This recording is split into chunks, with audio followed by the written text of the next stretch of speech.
तो इस वीडियो को स्टार्ट करने से पहले मैं आपको बता दूं कि अब तक भूल भुलैया की टोटल 3 मूवीज आ चुकी हैं और ये मूवीज है भूल भुलैया 2 और इस साल आने वाली भूल भुलैया 3। लेकिन हाँ दोस्तों, भूल भुलैया की तीनों मूवीज आपस में कनेक्टेड नहीं है, जिसका मतलब इन तीनों मूवीज की जो स्टोरी है वो एक दूसरे से बिल्कुल अलग है। और वैसे यहाँ पर आप सब ये सोच सकते हैं कि भूल भुलैया 2 और भूल भुलैया 3 दोनों में कार्तिक आर्यन है और इन दोनों ही मूवीज में उनका नाम भी सेम ही है। लेकिन हाँ दोस्तों, तभी मैं आपको ये चीज क्लियर कर दूं कि भूल भुलैया 2 और 3 का कोई भी लेना देना नहीं है एंड हमें भूल भुलैया पार्ट 3 के अंदर एक बिल्कुल ही अलग स्टोरी दिखाई गई है। सो इसीलिए चलिए हम भी बिना देरी के इस मूवी की स्टोरी को स्टार्ट कर देते हैं। तो इस मूवी की स्टार्टिंग होती है कार्तिक आर्यन से और हमें पता लगता है कि इस मूवी के अंदर कार्तिक आर्यन का नाम होता है रूहान रंधावा और कार्तिक आर्यन यानी कि रूहान रंधावा अपनी फैमिली में अकेला होता है, यानी कि उसके पेरेंट्स नहीं होते हैं। और इसीलिए हम ये देखते हैं कि पैसे कमाने के लिए रूहान दुनिया के सामने एक ढोंगी बाबा का नाटक करता है और वो अपने बाबा का नाम रखता है रू बाबा और इसके लिए वो बाबा के गेटअप पहनता है और दूसरों के घरों से भूत भगाने का काम शुरू करता है और आत्मा और भूतों के नाम पर लोगों से पैसे ठगता है। अब रूहान के साथ उसका एक दोस्त भी होता है जिसका नाम होता है टिल्लू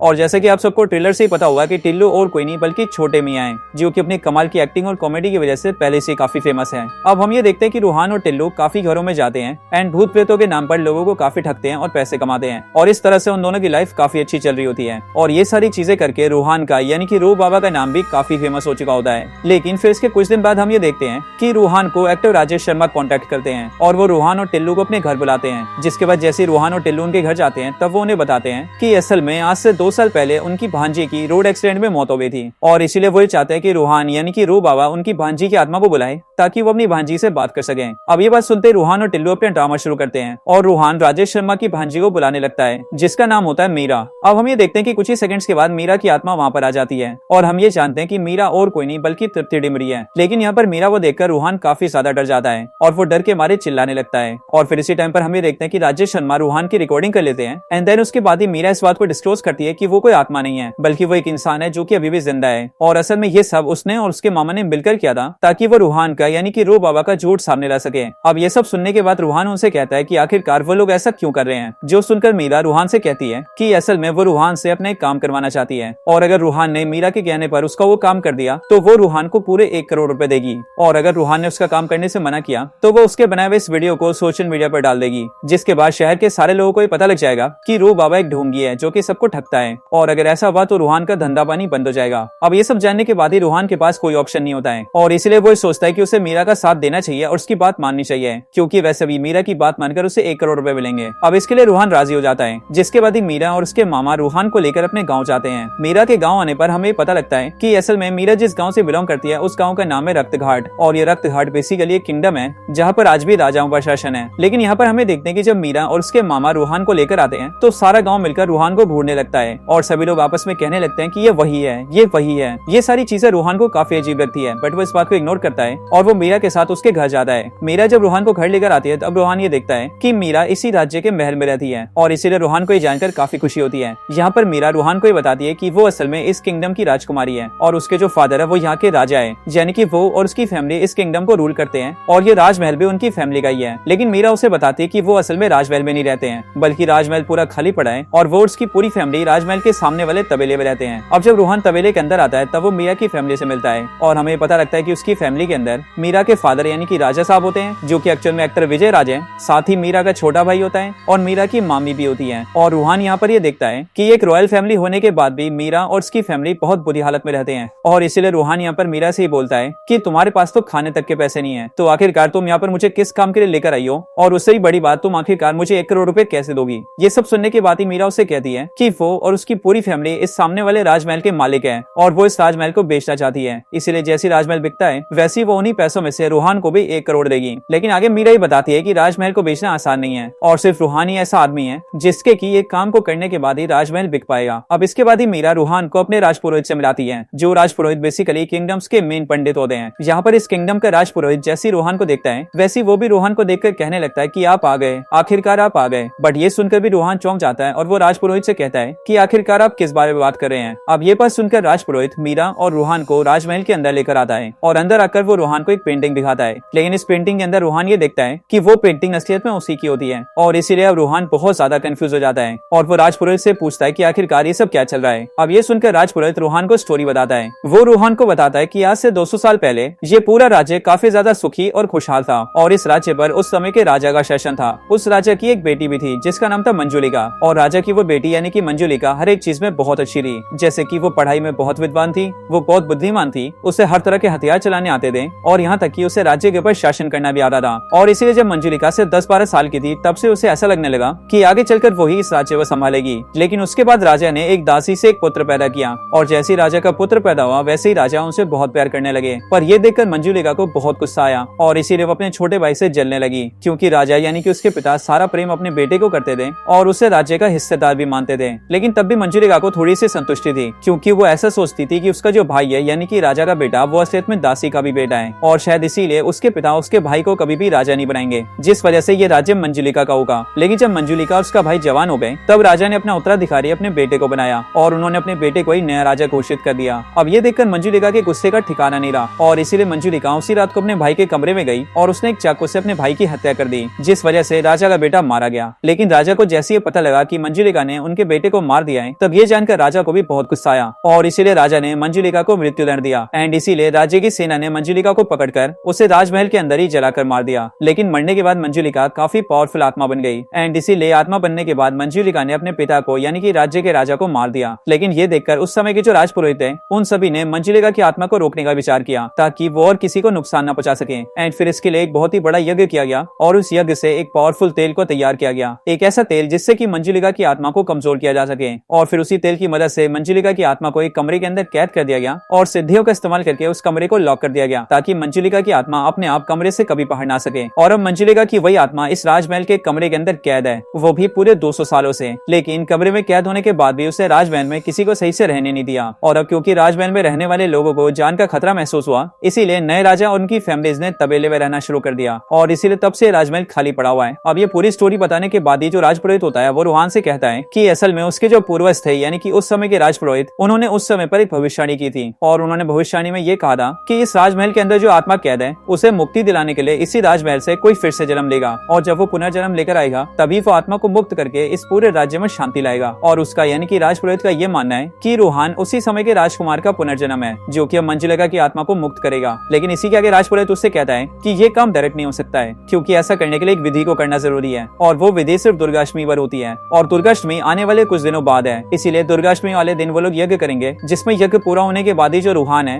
वो राजमहल के उस द्वार को खोलकर मंजुलिका की आत्मा को मुक्त करेगा। अब ये सब बोलने के बाद ही राजपुरोहित वहाँ से चला जाता है। अब राजपुरोहित जैसे ही वहाँ से जाता है वैसे रूहान मीरा से कहता है कि उसे राजपुरोहित की बातें सुनकर बहुत ज्यादा डर लग रहा है और वो यहाँ पर किसी भी आत्मा से लड़ने वाला नहीं है। पर यह सुनकर मीरा रूहान से कहती है कि असल में उसे डरने की कोई जरूरत नहीं है, क्योंकि वो जानती है कि आत्मा जैसी कोई चीज नहीं होती है और इसीलिए उसका बस चले तो वो उस कमरे को अभी खोल दे। लेकिन वो ऐसा इसीलिए नहीं कर रही है क्योंकि उसके घर वालों ने उसे कसम दी है कि वो उस दरवाजे को कभी नहीं खोलेगी और इसके लिए मीरा रूहान से कहती है कि अब तक जो भी हुआ है सब मेरे प्लान के हिसाब से हुआ है और इसीलिए अब कुछ ही दिन में जैसी दुर्गाष्टमी आएगी वैसे उसी दिन तुम सिंपली जाकर उस द्वार को खोल देना, जिसके बाद ही सारे गाँव के मन से वहम उतर जाएगा कि यहाँ से आत्मा जा चुकी है और फिर उसके बाद ही मैं इस बहल को आराम से भेज दूंगी। और हम यहाँ पर ये देखते हैं कि रूहान भी मीरा की बात मान लेता है। अब मीरा के कहने पर उसकी पूरी फैमिली फिर से राजमहल में शिफ्ट हो जाती है, क्योंकि सबको भरोसा होता है कि जो रूहान है वो उन सबको आत्मा से बचा कर रखेगा। इसके साथ ही अब मीरा की फैमिली को लोन भी मिलने लगता है एंड इसीलिए वो लोग लोगों से उधार पैसे लेकर आते हैं और इसीलिए अब उनकी लाइफ भी पहले से काफी अच्छी हो जाती है। अब इन सब के बाद ही हम ये देखते हैं कि पूरा गाँव रूहान से काफी खुश होता है और पूरा गाँव मिलकर रूहान को राजकुमार मानने लगता है। लेकिन फिर यहीं पर ही मूवी में एंट्री होती है छोटे पंडित, बड़े पंडित और बड़े पंडित की वाइफ की, और इनका किरदार बिल्कुल भूल भुलैया 2 जैसा ही होता है। ये तीनों जब रूहान से मिलते हैं तब वो तीनों रूहान को झूठा बोलने लगते हैं एंड वो सारे गांव से कहते हैं कि रूहान कोई भी पुनर्जन्म नहीं है बल्कि एक ढोंगी है। लेकिन हम ये देखते हैं कि गांव का कोई भी आदमी उनकी बात नहीं मानता है और रूहान भी उन तीनों के सामने थोड़ी सी एक्टिंग करता है एंड वो उन तीनों से कहता है कि मुझे ये याद आ रहा है कि मेरे पिछले जन्म में तुम तीनों मेरे नौकर थे, सो इसीलिए अब इस जन्म में भी तुम तीनों मिलकर मेरे घर में नौकर बन के काम करोगे। जिसके बाद हम ये देखते हैं कि वो तीनों भी राजमहल में आकर काम करने लगते हैं। हालांकि देखा जाए तो ये सारा सीन यहाँ पर कॉमेडी के लिए होता है। हालांकि इन सब के बाद हम ये देखते हैं कि राजमहल के अंदर जो मंजुलिका का कमरा होता है वहाँ पर जोर जोर से हवा चलने लगती है और इसीलिए उस रात तेज हवा की वजह से वो गेट अपने आप ही खुल जाता है और हमें ऐसा दिखाया जाता है कि मंजुलिका की आत्मा आजाद हो चुकी है। अब इसके अगले दिन जब सुबह होती है तब हम ये देखते हैं कि रूहान, मीरा और उसकी फैमिली के सारे लोग घर में बैठ के खाना खा रहे होते हैं एंड फिर उसी टाइम पर राजमहल के अंदर विद्या बालन की एंट्री होती है और हमें ऐसा दिखाया जाता है कि विद्या बालन ही मंजुलिका है। अब विद्या बालन जब यहाँ पर आती है तब वो उनसे अपना नाम मलिका बताती है एंड वो पूरी फैमिली को ही बताती है कि वो असल में क्राउन हेरिटेज रजिस्ट्रेशन से आई है, जो कि असल में हेरिटेज बिल्डिंग्स का इंस्पेक्शन करके उनका रजिस्ट्रेशन करती है। और फिर ये सुनकर मीरा सभी से कहती है कि असल में उसी ने क्राउन हेरिटेज में फोन करके किसी को यहाँ पर आने के लिए बोला था और शायद मलिका यानी कि विद्या बालन इसी काम से यहाँ पर आई है। अब विद्या बालन के आने के बाद से हम ये देखने लगते हैं कि हर रात को महल के अंदर कार्तिक आर्यन को कोई आत्मा दिखने लगती है, एक ऐसी ऐसी कारी परछाई जो कि उसे परेशान करती है एंड साथ ही साथ उसे कई सारी आवाजें भी सुनाई देती है और इसीलिए सबसे डरकर अगले दिन कार्तिक आर्यन वहाँ से जाने लगता है। लेकिन कार्तिक आर्यन जैसी महल के द्वार पर आता है वैसी वह देखता है कि उसका दोस्त टिल्लू भी वहाँ पर आ चुका है और यहाँ पर टिल्लू उससे कहता है कि असल में उन्होंने कुछ टाइम पहले जिस क्लाइंट को चूना लगाया था वो क्लाइंट एक एसीपी का भाई है और इसीलिए वो एसीपी उन सबको पकड़ने के लिए ढूंढ रहा है एंड इसीलिए वो भी छुपते छुपाते वहाँ पर आ चुका है। अब टिल्लू की बात सुनते रूहान ये समझ जाता है कि अब वो उस महल से बाहर भी नहीं भाग सकता है, क्योंकि अगर वो बाहर जाएगा तो उसे वो एसीपी जिसका नाम एसीपी राठौर है वो पकड़ के जेल में डाल देगा एंड इसीलिए अब उसको और टिल्लू को राजमहल के अंदर ही रहना पड़ेगा। लेकिन अब इस वाले दिन भी जैसी रात होती है वैसी रूहान मीरा से मिलता है, बट यहाँ पर भी वो नोटिस करता है कि महल के अंदर काफी अजीब अजीब चीजें हो रही हैं, जैसे कि इस रात को भी उन दोनों को कोई काला साया दिखता है और उन्हें कई सारी अजीब आवाजें आती हैं। और सिर्फ ये नहीं बल्कि जब वो मंजिलिका के कमरे के पास पहुंचते हैं तब वो ये देखते हैं कि कमरा खुला हुआ है और उस कमरे के अंदर कोई काला साया खड़ा है एंड इसीलिए उसे देखकर उन दोनों को काफी डर लगता है। लेकिन फिर इसी टाइम पर हम ये देखते हैं कि विद्या बालन उन दोनों के पास आती है और वो उन दोनों को लेकर सीधा मंजिलिका के कमरे में एंटर होती है और जो काला साया कमरे में उनके सामने खड़ा होता है विद्या बालन उसे चाटा मार के उसका मास्क हटा देती है, जिसके बाद हमें पता लगता है कि वो और कोई नहीं बल्कि बड़े पंडित की वाइफ है। एंड फिर इसके बाद ही बड़ा पंडित और छोटा पंडित भी वहाँ पर आते हैं और फिर इस तरह से रूहान और मीरा को पता लगता है कि असल में ये जो मंजिलिका का कमरा है कि पहले से खुला हुआ है और यही तीनों मिलकर कुछ टाइम से सबको डरा रहे हैं। रूहान उनसे पूछता है कि आखिरकार ये सब क्या चल रहा है और वो लोग ऐसा क्यों कर रहे हैं, जिस पर वो तीनों रूहान को और मीरा को ये बताते हैं कि असल में आज से 2 साल पहले जब वो लोग इस महल के अंदर आए थे तब उन्होंने देखा था कि मंजिलिका का कमरा हवा से खुल चुका है, लेकिन कमरा खुलने के बाद भी कुछ भी नहीं हुआ था और इसीलिए उन्हें समझ में आ गया कि इस कमरे के अंदर कोई आत्मा कैद नहीं थी, यानी कि सबको झूठी कहानी सुनाकर डराया गया है। लेकिन ये बात जानने के बाद ही उन्होंने किसी को भी सच्चाई नहीं बताई, बल्कि उन्होंने सोचा कि उन्हें इस बात का फायदा उठाना चाहिए और सबको डरा कर रखना चाहिए ताकि वो लोग इस महल में आजादी से रह सके और कोई भी महल के अंदर ना आए। लेकिन अभी से कुछ दिन पहले रूहान यहाँ पर आ गया, जिस वजह से सबके मन के अंदर से मंजिलिका के कमरे का डर निकल गया और इसीलिए कुछ दिनों से वही लोग रूहान को डरा दे ताकि रूहान मंजिलिका को सच मान ले और यहाँ से भाग जाए, जिसके बाद ही सारे गाँव के मन में फिर से मंजिलिका का डर आ जाए ताकि महल में कोई ना आए और वो तीनों महल में ऐश करते रहे। लेकिन अब असल में उन तीनों का भांडा फूट चुका है, पर इसके साथ ही रूहान और मीरा को भी ये पता लग जाता है कि इस कमरे के अंदर कोई आत्मा नहीं थी, इस कमरे को सिर्फ डराने के लिए रखा गया था। अब इसके लिए रूहान और मीरा अगले दिन सारे गाँव को इकट्ठा करते हैं और रूहान सबके सामने झूठ मूठ कर उस कमरे को खोल देता है और सबको ये बिलीव करवाता है कि उसने मंजिलिका की आत्मा को भगा दिया है, जिसके बाद से हम ये देखते हैं कि सारा गाँव काफी खुश हो जाता है। लेकिन फिर इसके बाद ही गाँव का राजपुरोहित वहाँ पर आता है और वो रूहान से कहता है कि आखिरकार उसने कमरा क्यों खोल दिया, बट ये सुनकर रूहान और मीरा उसे बताते हैं कि असल में वो कमरा तो आज से 2 साल पहले ही खुल गया था और उन्हें भी अब ये पता चल चुका है कि उस कमरे के अंदर कोई आत्मा नहीं थी। अब ये बात सुनकर राजपुरोहित को भी कुछ भी समझ नहीं आता है। लेकिन फिर इसी टाइम पर हम ये देखते हैं कि राजमहल के अंदर कुछ कंस्ट्रक्शन का काम चल रहा होता है और इसीलिए 2 मजदूर मिलकर जैसे एक दीवार पर हथौड़ा मारते हैं वैसी वो पूरी दीवार गिर जाती है और हमें दिखता है कि उस दीवार के पीछे एक सुरंग बनी हुई है। अब घर वालों को जैसी सुरंग का पता लगता है वैसे रूहान, मीरा, राजपुरोहित और घर के कुछ मेन लोग उस सुरंग के अंदर जाते हैं और जब वो सुरंग में होते हुए नीचे आ जाते हैं तब वो लोग ये देखते हैं कि वहाँ पर भी एक कमरा बना हुआ है और इस वाले कमरे के गेट को भी बिल्कुल वैसे लॉक किया जाता है जैसे मंजिलिका के कमरे को किया गया था, यानी कि इस दरवाजे पर भी काफी सारी सिद्धियां होती है। अब ये गेट देखकर राजपुरोहित को भी कुछ भी समझ नहीं आता है और इसीलिए वो रूहान और मीरा से कहता है कि उसके पास उसके पूर्वजों की कई सारी किताबें हैं एंड इसीलिए वो अपने घर जाकर उन किताबों को पढ़ेगा और फिर वो ये पता करेगा कि आखिरकार ये कमरा क्यों है और इसके अंदर क्या है। अब ये बोलकर राजपुरोहित उस कमरे के बारे में जानने के लिए निकल जाता है, लेकिन उसके पीछे से हम ये देखते हैं कि रूहान और मीरा मिलकर उस दरवाजे को खोल देते हैं। लेकिन ये दरवाजा जैसे खुलता है वैसे ही सब तरफ बहुत तेज आंधी आ जाती है और ऐसा फील होता है कि कुछ तो बहुत बुरा हो गया है। इधर दूसरी साइड हम ये देखते हैं कि राजपुरोहित भी किताब में पढ़ के उस द्वार के बारे में सब कुछ जान जाता है, लेकिन इसी टाइम पर उसे भी ये फील होता है कि शायद से कुछ तो बहुत गलत हुआ है एंड इसीलिए वो जल्दी से राजमहल जाता है और वो ये देखता है कि रूहान ने उस दरवाजे को भी खोल दिया है। लेकिन राजपुरोहित ये देखकर काफी गुस्सा होता है एंड वो रूहान से कहता है कि उन्हें ऐसा नहीं करना चाहिए था, क्योंकि उन्होंने अभी अपने पूर्वजों की किताब में पढ़ा है कि असल में राजे की एक बेटी नहीं बल्कि 2 बेटियां थी, यानी कि मंजिलिका की एक बड़ी बहन भी थी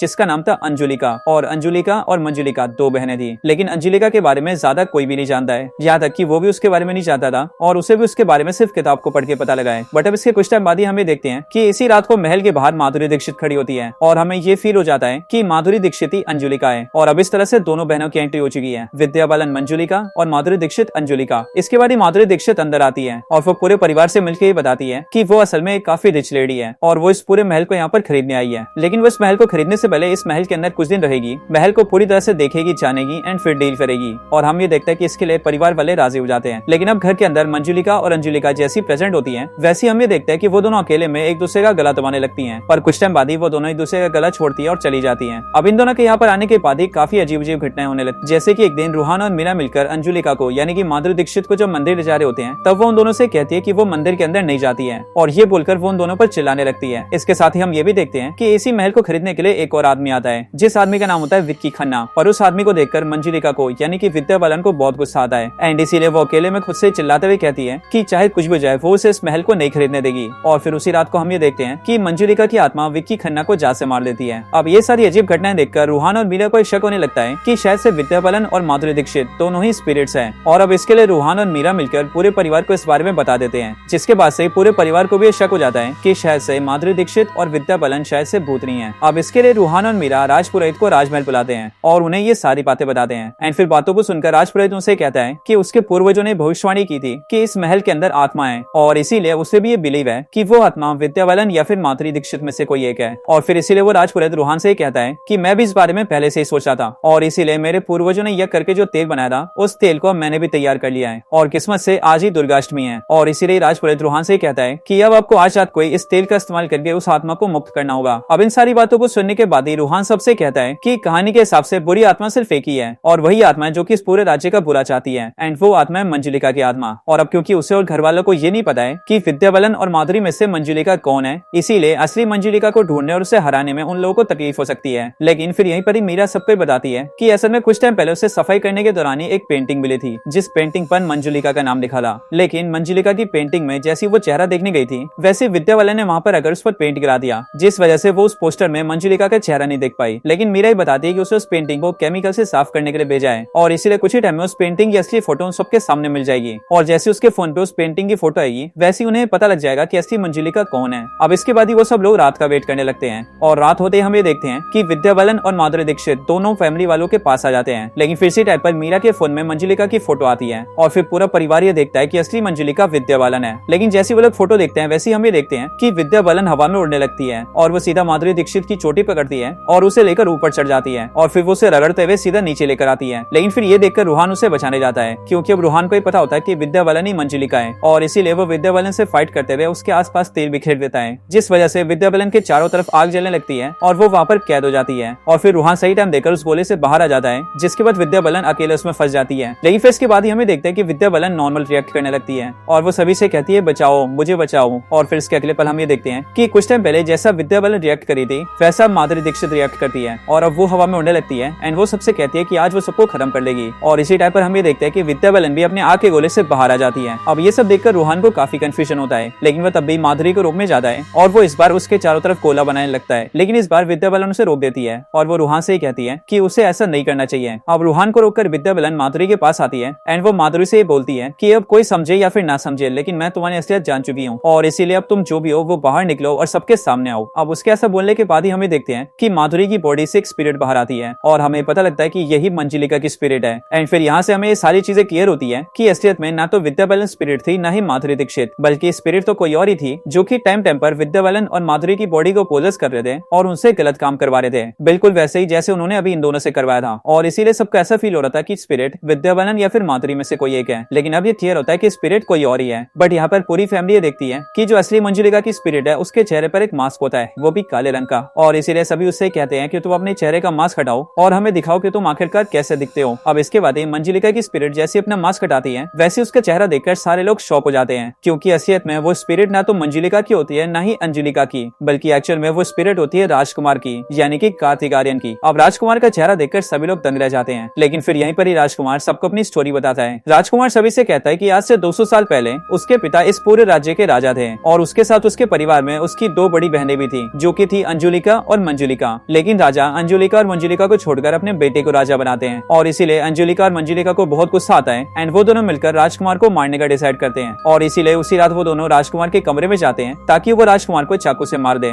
लेकिन जब वो दोनों राजकुमार के कमरे में पहुंचते हैं तब वो दोनों बाहर से देखते हैं कि राजकुमार एक लड़की की तरह सज संवर रहा है। वो अपने लंबे बालों को कंघी कर रहा है, आंखों में काजल लगा रहा है, लिपस्टिक लगा रहा है और हाथों में चूड़ियां और पैरों में पायल पहन रहा है। ये देखकर मंजुलिका और अंजुलिका को हंसी आने लगती है और इसीलिए वो दोनों जाकर उससे मिलते हैं। उन्हें वहाँ देखकर राजकुमार डर जाता है और वो अपनी उन दोनों बहनों से कहता है कि वो इस बारे में पिताजी को ना बताए। जो सुनकर अंजुलिका और मंजुलिका अपने भाई से कहती है कि वो इस बारे में किसी को नहीं बताएंगी। इसके बाद राजकुमार उन दोनों से कहता है कि वो बाहर से तो एक लड़का है लेकिन वो अंदर से एक लड़की है और इसीलिए वो ये सब करता है। इसके साथ ही वो ये भी कहता है कि उसे राजा भी नहीं बनना है, बल्कि वो तो ये चाहता है कि वो बस इन सब में खुश रहे और राजपाट का सारा काम उसकी बहनें ही संभाले। इसके साथ ही राजकुमार उन दोनों को ये भी बताता है कि उसे इन घुंघरुओं को पहनकर नाचने का भी बहुत शौक है और नाचकर उसे बहुत अच्छा लगता है। अब इसके बाद ही अंजुलिका और मंजुलिका प्लान बनाती हैं और वो दोनों अपने भाई से कहती हैं कि अगर उसे नाचना है तो वो नाच सकता है। वो इस बारे में पिताजी को कुछ नहीं बताएंगी। और फिर इसके बाद ही हमें देखते हैं कि वो दोनों मिलकर राजकुमार को नचाने लगते हैं। लेकिन फिर इसी मौके का फायदा उठाकर मंजुलिका सीधा अपने पिता के पास जाती है जो कि इस टाइम पर पर सभा में बैठे होते हैं और वहाँ पर चिल्ला चिल्लाकर अपने पिता को ही बताती है कि अपने जिस बेटे को उन्होंने राजा बनाया है वो असलियत में एक गुड़ है, और अगर उन्हें यकीन नहीं होता तो वो खुद ही देख सकते हैं। इसके बाद ही राजा और सारे मंत्री लोग राजकुमार के पास आते हैं, जहाँ पर राजा अपनी आंखों से देखता है कि राजकुमार लड़कियों वाले काम कर रहा है, और इसीलिए ये देखकर राजा को बहुत क्रोध आता है। एंड इसीलिए राजा अपनी सेना से कहता है कि उसके बेटे को मृत्युदंड दिया जाए और उसे जलाकर मार दिया जाए। जिसके बाद ही हमें देखते हैं कि राजकुमार को जिंदा जलाकर मार दिया जाता है। और फिर यहाँ से हमें पता लगता है कि सालों पहले जलाकर मंजुलिका को नहीं मारा गया था, बल्कि जलाकर राजकुमार को मारा गया था। लेकिन राजकुमार को मृत्युदंड देने के साथ ही राजा अपनी दोनों बेटियों से बोलता है कि अगर तुम चाहती तो मुझे ये बात अकेले में भी बता सकती थी, लेकिन तब भी तुम दोनों ने शासन के लालच में ये सारी बातें सभा के बीच में बताई और इस राज्य के राजकुमार की असलियत सबके सामने रख दी, जिस वजह से मेरी सारी इज्जत डूब गई है। और फिर इसीलिए राजा अपनी दोनों बेटियों को सजा देते हुए कहता है कि आज से मंजुलिका को अपने भाई का हत्यारा माना जाएगा। और सिर्फ ये नहीं बल्कि जो अंजुलिका है उसे राजा अपने राज्य से निकाल देता है एंड सभी से कहता है कि अब जो इतिहास लिखा जाएगा उसके अंदर अंजुलिका का नाम ही नहीं होगा, बल्कि वो चाहता है कि अंजुलिका को इतिहास से भुला दिया जाए। हालांकि ये सब होने के बाद हमें देखते हैं कि जो राजकुमार होता है वो मरने के बाद आत्मा बन जाता है, और इसलिए बदला लेने के लिए वो सबसे पहले राजा को मार देता है। जिसके बाद जो राजपुरोहित यज्ञ करते हैं वो असलियत में राजकुमार की आत्मा को कैद करने के लिए करते हैं, और इसीलिए जब उनका यज्ञ पूरा होता है तब वो उसी नीचे तहखाने वाले कमरे के अंदर राजकुमार की आत्मा को कैद कर देते हैं और उसे सील कर देते हैं, और उस तहखाने के बाहर एक दीवार बना देते हैं ताकि उस तहखाने के बारे में किसी को पता ही न लगे। और फिर वो लोग पूरे इतिहास में ये बात फैलाते हैं कि जब राजा ने राजकुमार को नया राजा बनाया तो मंजुलिका ने गुस्से में आकर राजकुमार की हत्या कर दी, जिस वजह से राजा ने उसे मृत्युदंड दिया और फिर मरकर वही आत्मा बन गई। और फिर इसी झूठी कहानी को सच रखने के लिए उस समय के जो राजपुरोहित होते हैं वो राजमहल के अंदर एक और कमरा ढूंढते हैं और उसे झूठ मूठ कर सील कर देते हैं, और ये बात फैला देते हैं कि इसके अंदर मंजुलिका की आत्मा कैद है, जबकि उस कमरे के अंदर कुछ भी नहीं होता है। अब इसके बाद ही राजकुमार की कहानी खत्म होती है, और फिर इस तरह से हमें इतिहास की सारी सच्चाई पता लगती है। लेकिन फिर इसके बाद ही राजकुमार की आत्मा सबसे कहती है कि अब वो यहाँ मौजूद सारे लोगों को मार देगा, और साथ ही साथ वो अपनी इन दोनों बहनों को भी मारेगा जिन्होंने की फिर से पुनर्जन्म लिया है। लेकिन जब राजकुमार की आत्मा सबको मारने के लिए भागती है तब वो जाने अनजाने उस जगह पर खड़ी हो जाती है जिस जगह पर वो तिलस्मी तेल फैला होता है, और इसीलिए राजकुमार की आत्मा उस जगह पर फंस जाती है और हिल भी नहीं पाती है। ये देखकर जो राजपुरोहित होता है वो अंजुलिका और मंजुलिका से कहता है कि असलियत में उसके पुरखों की भविष्यवाणी सच हो चुकी है, क्योंकि उसके पुरखों ने ये भविष्यवाणी की थी कि इस राजमहल के अंदर जो आत्मा कैद है उसे मुक्त करने के लिए राजघराने का ही कोई फिर से पुनर्जन्म लेगा। और इसलिए वो राजपुरोहित ये समझ चुका है कि पुनर्जन्म कार्तिक आर्यन का नहीं बल्कि मंजुलिका और अंजुलिका का हुआ है, ताकि वो अपने इस भाई की आत्मा को खत्म कर सके। और फिर ये पुलकर ही राजपुरोहित उन दोनों के हाथ में मशाल देता है और वो उन दोनों से कहता है कि वो इस मशाल से राजकुमार की आत्मा को जला दे ताकि वो आत्मा खत्म हो जाए। लेकिन हमें देखते हैं कि जब अंजुलिका और मंजुलिका उस मशाल को लेकर राजकुमार की तरफ बढ़ती हैं तब उसके पास पहुंचकर वो दोनों रुक जाती हैं, और फिर वो दोनों अपने हाथ के मशालों को फेंक देती हैं। एंड फिर वो अपने भाई से कहती हैं कि हमने पिछले जन्म में भी तुम्हारे साथ गलत किया था और शायद इस जन्म में भी हम तुम्हारे साथ गलती करने जा रहे थे, लेकिन अब हम दोनों को हमारी गलती एहसास हो चुकी है, और हमारी गलती ये है कि हमने ना तो कभी तुम्हें समझा और ना ही तुम्हारे साथ कभी कुछ सही किया, और बल्कि तुमने जो भी किया वो भी बिल्कुल सही किया, क्योंकि पिताजी ने तुम्हें मृत्युदंड दिया, तुम्हें जिंदा जलाकर मार दिया, वो भी बिना तुम्हारी फीलिंग्स को समझे हुए, और इसीलिए तुमने पिताजी को मारकर अपना बदला लिया। लेकिन अब हम दोनों बहनें ये चाहती हैं कि तुम यानी कि हम दोनों के भाई हम दोनों को माफ कर दो, क्योंकि हमने पिछले जन्म में तुम्हारे साथ जो भी किया वो हमें नहीं करना चाहिए था। अब राजकुमार की आत्मा जैसी अपनी दोनों बहनों की बातें सुनता है वैसे वो बहुत ज्यादा इमोशनल हो जाता है। लेकिन अब क्योंकि दोनों राजकुमारियों को अपनी गलती का पश्चाताप होता है, इसीलिए हम ये देखते हैं कि राजकुमार की आत्मा को मुक्ति मिल जाती है और वो हंसी खुशी वहाँ से गायब हो जाता है। लेकिन फिर इसके साथ ही ये मूवी एंड हो जाती है।